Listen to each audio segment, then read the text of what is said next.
boats in a fog. Sports and gallantries, the stage, the arts, the antics of dancers, the exuberant voices of music, have charm for children but lack nobility. It is a bitter earnestness that makes beauty. The mind knows grown adult.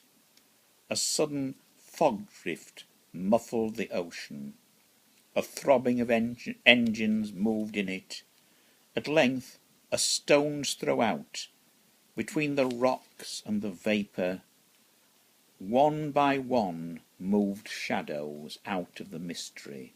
Shadows, fishing boats, trailing each other, following the cliff for guidance, holding a difficult path between the peril of the sea fog and the foam on the shore granite. One by one, trailing their leader, 6 crept by me, out of the vapour and into it, the throb of their engines subdued by the fog, patient and cautious, coasting all round the peninsula, back to the buoys in Monterey harbour. A flight of pelicans is nothing lovelier to look at. The flight of the planets is nothing nobler. All the arts lose virtue against the essential reality of creatures going about their business among the equally earnest elements of nature. Haunted country. Here the human past is dim and feeble, and alien to us our ghosts draw from the crowded future. Fixed as the past, how could it fail to drop weird shadows and make strange murmurs about twilight? In the dawn, twilight metal falcons flew over the mountain, multitudes, and faded in the air. At moonrise, the farmer's girl by the still river is afraid of phantoms, hearing the pulse of a great city move on the water meadows and stream off south. The country's children, for all their innocent minds, hide dry and bitter lights in the eye. They dream without knowing it, the inhuman years to be accomplished, the inhuman powers, the servile cunning under pressure, in a land grown old, heavy and crowded. There are happy places that fate skips.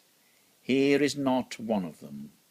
The tides of the brute womb, the excess and weight of life spilled out like water, the last migration gathering against this holier valley mouth that knows its faith beforehand, the flow of the womb banked back by the older flood of the ocean to swallow it. Science. Man, introverted man, having crossed in passage and but a little with the nature of things, this latter century has begot giants. But being taken up like a maniac with self-love and inward conflicts, cannot manage his hybrids, being used to deal with edgeless dreams. Now he's bred knives on nature, turns them also inward. They have thirsty points, though. His mind forebodes his own destruction. Actaeon, who saw the goddess naked among leaves, and his hounds tore him a little knowledge. A pebble from the shingle, a drop from the oceans, who would have dreamed this infinity little too much? Ave Caesar. No bitterness. Our ancestors did it. They were only ignorant and hopeful. They wanted freedom, but wealth too. Their children will learn to hope for a Caesar, or rather, for we are not aquiline Romans, but soft mixed colonists, some kindly Sicilian tyrant who'll keep poverty and Carthage off until the Romans arrive.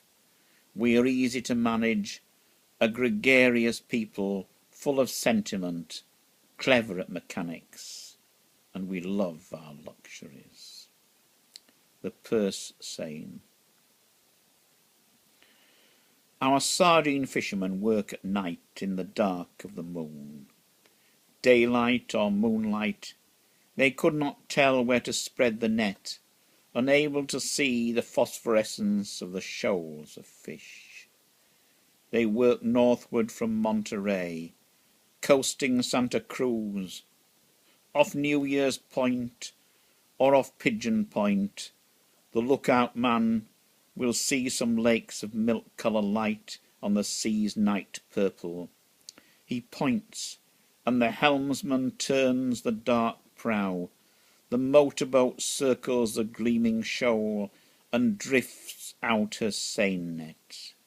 They close the circle and purse the bottom of the net, then with great labour haul it in. I cannot tell you how beautiful the scene is, and a little terrible then, when the crowded fish know they are caught, and wildly beat from one wall to the other of their closing destiny the phosphorescent water to a pool of flame, each beautiful slender body sheeted with flame, like a live rocket, a comet's tail, wake of clear yellow flame, while outside the narrowing floats and cordage of the net, great sea lions come up to watch, sighing in the dark. The vast walls of night stand erect to the stars. Lately, I was looking from a night mountain top on a wide city, the coloured splendour, galaxies of light. How could I help but recall the seine net gathering the luminous fish? I cannot tell you how beautiful the city appeared, and a little terrible. I thought, we have geared the machines and locked all together into interdependence. We have built the great cities. Now there is no escape.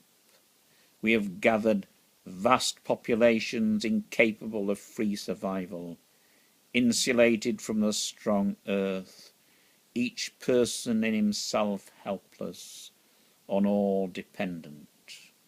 The circle is closed, and the net is being hauled in. They hardly feel the cords drawing, yet they shine already. The inevitable mass disasters will not come in our time nor in our children's, but we and our children must watch the net draw narrower. Government take all powers, or revolution, and the new government take more than all, add to kept bodies, kept souls, or anarchy, the mass disasters. These things are progress. Do you marvel our verse is troubled or frowning, while it keeps its reason, or it lets go, lets the mood flow in the manner of the recent young men into mere hysteria, splintered gleams, crackle laughter, but they are quite wrong. There is no reason for amazement. Surely one always knew that cultures decay and life's end is death. The beaks of eagles. The beaks of eagles. An eagle's nest on the head of an old redwood, on one of the precipice-footed ridges above Ventana Creek, that jagged country which nothing but a falling meteor will ever plough. No horseman will ever ride there, no hunter cross this ridge but the winged ones. No one will steal the eggs from this fortress. The she-eagle is old. Her mate was shot long ago. She is now mated with a son of hers. When lightning blasted her nest, she built it again on the same tree, in the splinters of the thunderbolt. The she-eagle is older than I. She was here when the fires of '85 raged on these ridges. She was lately fledged and dare not hunt ahead of them, but ate scorched meat. The world changed in her time. Humanity has multiplied, but not here.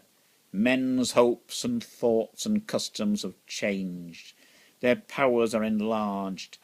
Their powers and their follies have become fantastic. The unstable animal never has been changed so rapidly. The motor and the plane and the Great War have gone over him, and Lenin has lived and Jehovah died, while the mother eagle hunts the same hills, crying the same beautiful and lonely cry, and is never tired, dreams the same dreams, and hears at night the rock slides rattle and thunder in the throats of these living mountains. It is good for man to try all changes, progress and corruption, powers, peace and anguish, not to go down the dinosaur's way until all his capacities have been explored. And it is good for him to know that his needs and nature are no more changed, in fact, in 10,000 years than the beaks of evil. Shiva. There is a hawk that is picking the birds out of our sky. She killed the pigeons of peace and security. She has taken honesty and confidence from nations and men. She is hunting the lonely heron of liberty. She loads the arts with nonsense. She is very cunning. Science with dreams and the state with powers, to catch them at last. Nothing will escape her at last. Flying nor running, this is the hawk that picks out the stars' eyes. This is the only hunter that will ever catch the wild swan.